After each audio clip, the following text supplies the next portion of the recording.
խոսել, գրեթե ասացին, որ ավարտված է հարցաքննության նստական լիստին է, ձեր եզրահանգումը որն է։ Նախ սկսեմ, որ մենք մի կերպ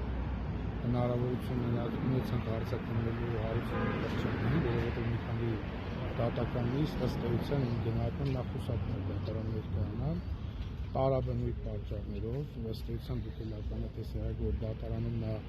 որևէ հոդաբաշխ բացատրություն չտվեց, որ ծանուցված լինելու պայմաններում ինչի չի ներկայացել հարցաքննության, բացի դրանից նախորդ դատական լիստին ուղղակի բանավոր մակարդակով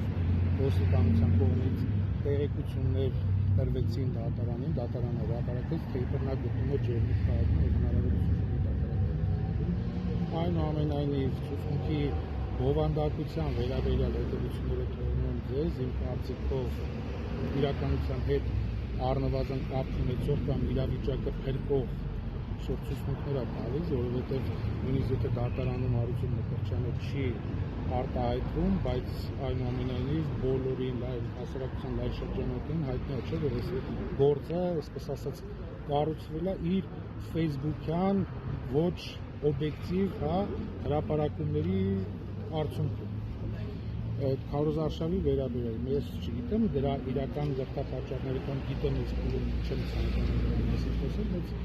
առնվազն կարող ենք արձանագրել, որ նման շինծու ու ապօրինի գործով այսօր երկու անձ գտնում է անազատության մեջ ու կարելի է ասել, որ այս այն յուրահատուկ դեպքերից մեկն է, որ ոչ թե կա ինչ-որ միջադեպ արար, բայց այստեղ առհասարակ հանցադեպն է բացառում, այստեղ հանցագործության դեպք գոյություն չունի, դուք էլ լսեցիք, որ Հարություն Մկրտչյանը ըստ էության դատարանում հաստատեց, որ իրենց քարոզարշավը այնուամենայնիվ տեղի ունեցել, թե ինչ ենթադրություններ են ունեցել, որ գյուղում լարված է իրավիճակը կամ ինչ, ըստ էության բոլոր ընտրություններում տարբեր տարածքներում նույնիսկ կարող է լարված իրավիճակ լինել, բայց դրա արդյունքում քարոզարշավը չի խոչընդոտվել, հստակ մեր հարցերին պատասխանեց, որ որևէ մեկը չի մոտեցել իրենց որևէ ոտնձգություն չի եղել, դրա սպառնալիքը չի եղել, հայան չի եղել ու ըստ էության վերջում մի քանի անգամ մեր հարցերին պատասխանեց, որ քարոզարշավը ըստ էության կայացել է։ Իսկ մեղադրանքում մեր պաշտպանյալների նշված է, որ ինչ-ինչ գործողությունների, ենթադրյալ գործողությունների արդյունքում խոչընդոտվել է քարոզարշավը, այսինքն այդ գործողությունների արդյունքում քարոզարշավը տեղի չի ունեցել։ Հիմա բոլոր վկաները դատարանում պնդում են, որ քարոզարշավը տեղի է ունեցել, դա մեր իրավապահներին կարծում բացատրված պատճառներով չի բավարարում, նրանց պետք է անպայման այդ ցուցմունքները հասկանալ, որ քարոզարշավը տեղի չի ունեցել։ Պարոն Խաչատրյան, Հարություն Մկրտչյանը նախաքննական մարմնում հարցաքննել է, թե չէ, այդպես էլ չի բացակ, ու ինչ ցուցմունքներ ա տվել եւ հակասում էր արդյոք դատարանում տված ցուցմունքի նախաքննական ցուցմունքը։ Ըստ էության ցուցմունք տվել է, որ հրավիրվել է դատարան, եթե նախաքննության ընթացքում չհարցաքննվեր, առնվազն այս փուլում չհրավիրվի դատարան։ Այնուամենայնիվ Հարություն Մկրտչյանի ցուցմունքները մեր համար ըստ էության գործի համար այդքան էլ արժեքավոր չի։ Ուղղակի մենք ապացույցի ծավալ ենք սպառում ու այնքանով արժեքավոր, որ ընդհանրապես գլոբալ մենք փորձեցինք դատարանում վերհանել իրարամերժ ոչ, իրականության հետ կապ չունեցող ցուցմունքները, որպեսզի լայն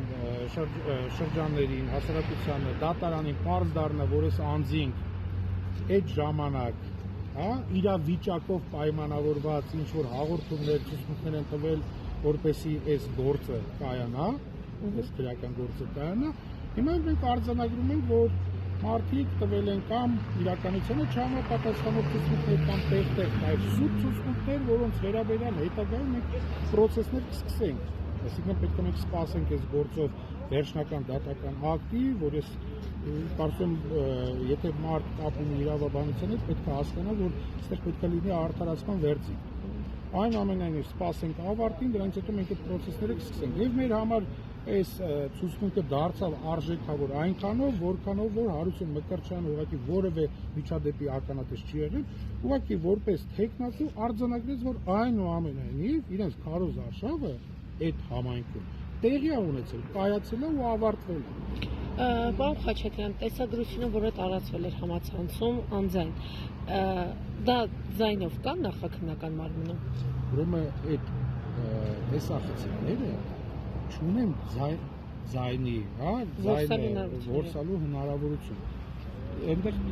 տեսագրություն է տեղի ունենում եւ մենք տրամադրել ենք այդ։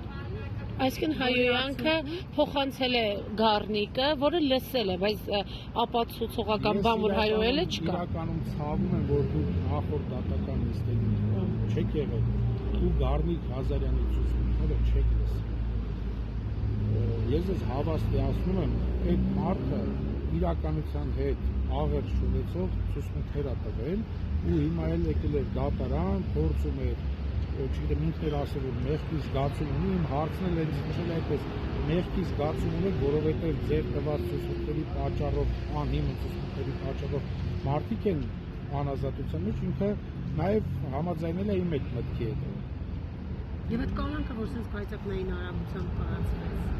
չի ենթադրվում, որ քաղաքական ենթատեքստ։ Այս նույն դատարանն էր։